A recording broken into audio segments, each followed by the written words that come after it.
وسلام علی نبی وعلی آلہ وصحبہ اجمعین اما بعد فاعوذ باللہ من الشیطان الرجیم بسم اللہ الرحمن الرحیم انما یخشى اللہ من عباده العلماء صدق اللہ مولانا العظیم۔ واجب التعظیم و تکریم گرامی قدر حاضرین اور سامعین، آج کا یہ سالانہ روحانی اجتماع جامعہ عثمان بن عفان شاہ لطیف ٹاؤن کراچی میں ہر سال کی طرح اس سال بھی مفتیان اکرام، علماء اکرام، حفاظ اور یہاں جو مختلف کورسز ہوتے ہیں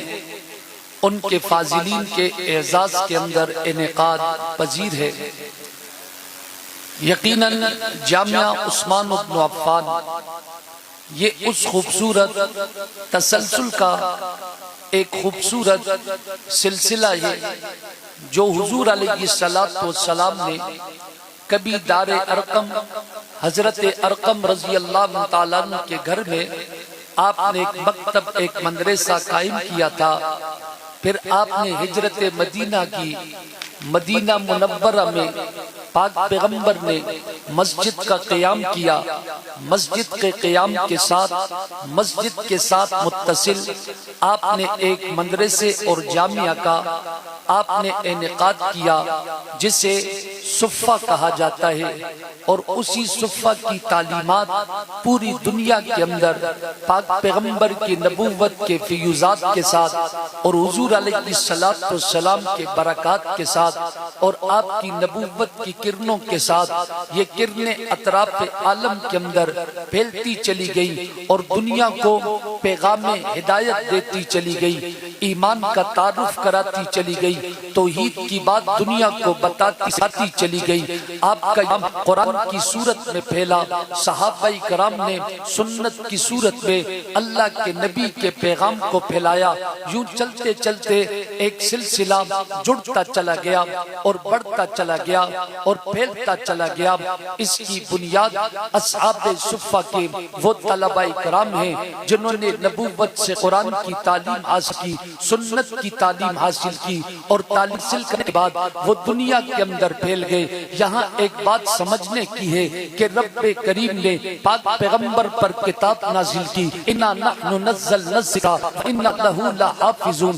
رب کریم نے کہا اس کتاب کو ہم نے نازل کیا، ہم اس کے محافظ ہیں۔ دو باتیں اس آیات میں سمجھ میں آتی ہے کہ یہ کتاب قرآن کی صورت میں، یہ علم قرآن کی صورت میں، یہ ہدایت قرآن کی صورت میں، یہ نور قرآن کی صورت میں، یہ علم کا چشمہ قرآن کی صورت میں، یہ ہدایت کا چشمہ قرآن کی صورت میں، یہ پاک پیغمبر کا معجزہ قرآن کی صورت میں، یہ پاک پیغمبر کی نبوت کی دلیل قرآن کی صورت میں، یہ اسلام کی حقانیت کی دلیل قرآن کی صورت میں، یہ پیغام حق قرآن کی صورت میں، یہ اللہ کا کلام قرآن کی صورت میں، یہ کامل اور مکمل کتاب قرآن کی صورت میں رب کریم نے نازل کی ہے۔ اِنَّا نَحْنُ نَزَّلْنَا الذِّکْرَ وَإِنَّا لَهُ لَحَافِظُونَ۔ رب نے کہا نزول ہم نے کیا ہے، اس کتاب کو ہم نے اتارا ہے، اس کلام کے سینے اطہر پر ہم نے نازل کیا ہے، اس کے نزول والے ہماری ذات ہے، ہم اس کو نازل کرنے والے ہیں۔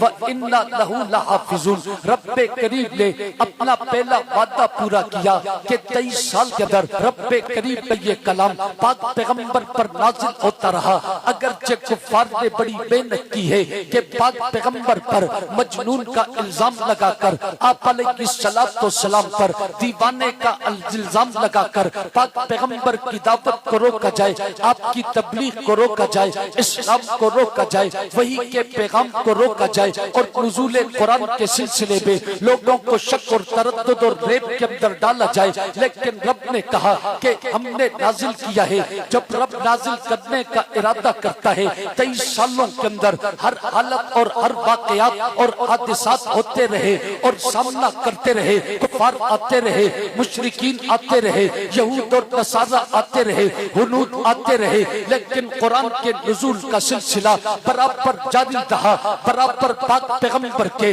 دل انور پر نزول کا سلسلہ برابر رب کریم عطا کرتے جاری کرتے رہے۔ یہ ایک وعدہ پورا ہوا، پھر دوسرا وعدہ ہے وَإِنَّا لَهُ لَحَافِظُونَ، ہم اس کے محافظ ہیں۔ رب کریم کے پاک پیغمبر کے دل کے اندر اس کی آیات بیان کو، اس کے رکوعات کو، اس کے پاروں کو محفوظ کیا۔ پاک پیغمبر کے دل سے صحابہ کے دلوں کے اندر یہ حفاظت کے ساتھ منتقل ہوتا رہا، تابعین تبع تابعین کے دلوں کے اندر منتقل ہوتا رہا، اور یہ سلسلہ آگے بڑھتا رہا۔ پھر عالم اسباب کے اندر ضرورت پڑی ہے کہ قرآن کریم کی حفاظت کے لیے مکتب کا انتظام کیا جائے، مدرسے کا انتظام کیا جائے، جامعات کا انتظام کیا جائے۔ اس وجہ سے قرآن کے مکتب کا سلسلہ ہے کہ اصحاب صفہ سے اس کی نسبت اور تعلق ہے۔ یہ سلسلہ کوئی آج کا نہیں ہے، بلکہ اس سلسلے کی کڑی پاک پیغمبر کے مدرسے اور جامعہ کے ساتھ جا کر ملتی ہے، جو اصحاب کے اندر پاک پیغمبر کی تعلیم تھی، اصحاب صفہ کے اندر پیغمبر کے شاگرد تھے، اصحاب صفہ کے اندر پیغمبر علیہ السلام کے پاس تشکان علم آیا کرتے تھے اور قرآن کی تعلیم لیتے تھے۔ تو یہ سلسلہ ہر دور کے اندر تھا، ہر زمانے کے اندر تھا، ہر دور کے اندر رہے گا، ہر زمانے کے اندر رہے گا، اور قیامت تک رب کریم قرآن کریم کا حافظ بن چکا ہے۔ اس باب کے اندر رب کریم قرآن کریم کی حفاظت علماء سے لیں گے اور قرآن سے لیں گے اور حفاظ سے لیں گے۔ ان قرآن کی حفاظ کی تشکیل جس جگہ سے ہوتی ہے اسے مکتب کہتے ہیں۔ جس جگہ پر یہ علم کے اندر یہ پروان چڑھتے ہیں، یہ علم کے بیدار بنتے ہیں،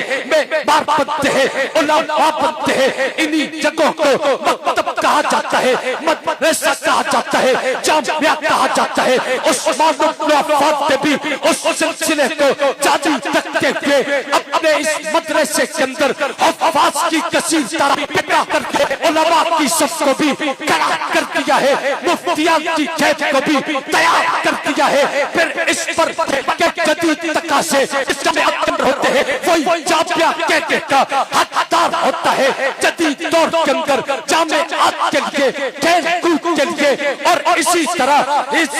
نصابی سرگرمیوں کے لیے میدان کی ضرورت ہوتی ہے، وہاں پر مکتب کی ضرورت ہوتی ہے، وہاں پر مقالہ جات کی ضرورت ہوتی ہے، وہاں پر تخصصات کی ضرورت ہوتی ہے، وہاں پر تربیت کی ضرورت ہوتی ہے، وہاں پر فن کتابت کی ضرورت ہوتی ہے، وہاں پر فن تدریس کی ضرورت ہوتی ہے۔ تو اس جامعہ کے ہر ایک فن کے اندر ہر ایک ضرورت کو پورا کر کے کراچی کے سب سے اول کی جامعات کے اندر اپنا دام علمی طور پر بھی درج کر دیا ہے، نصابی طور پر بھی درج کر دیا ہے، روحانی طور پر بھی درج کر دیا ہے۔